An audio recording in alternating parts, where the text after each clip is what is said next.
So the Roman Catholic Apostolic Church, Baclayon, Bohol, Philippine Islands. Date of foundation 1595.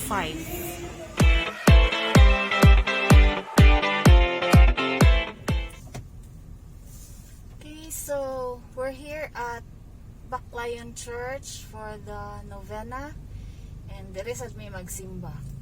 Okay, so that's the old church tower. It was destroyed during the 2013 earthquake, and now it's fully restored. So, mana siya ang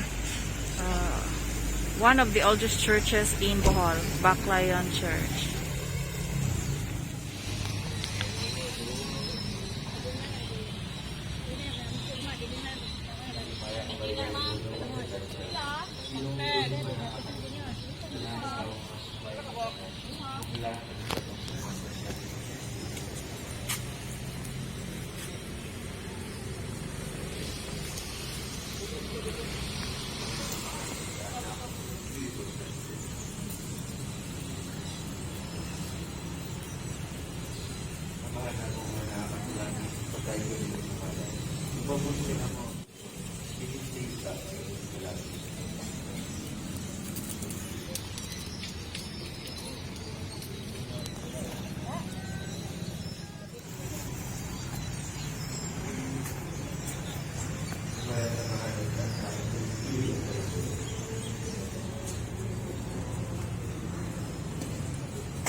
Ang paghuman sa misa, no? Nindot kayo ang interior sa Baclayon Church, no? Karaan kini siya.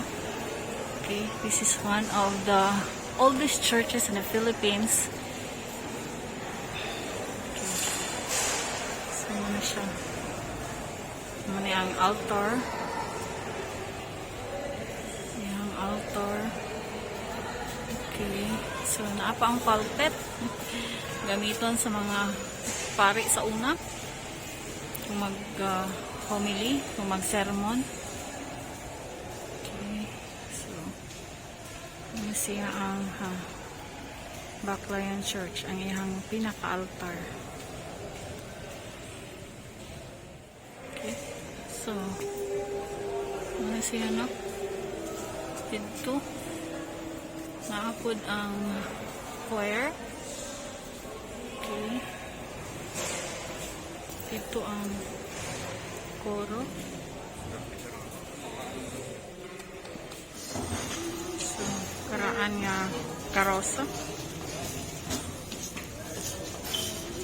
Okay, so the Roman Catholic Apostolic Church, Baclayon, Bohol, Philippine Islands. Date of foundation 1595. Okay, this was built in 1595.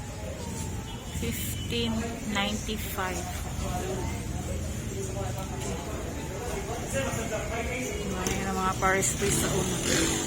So, ano siya?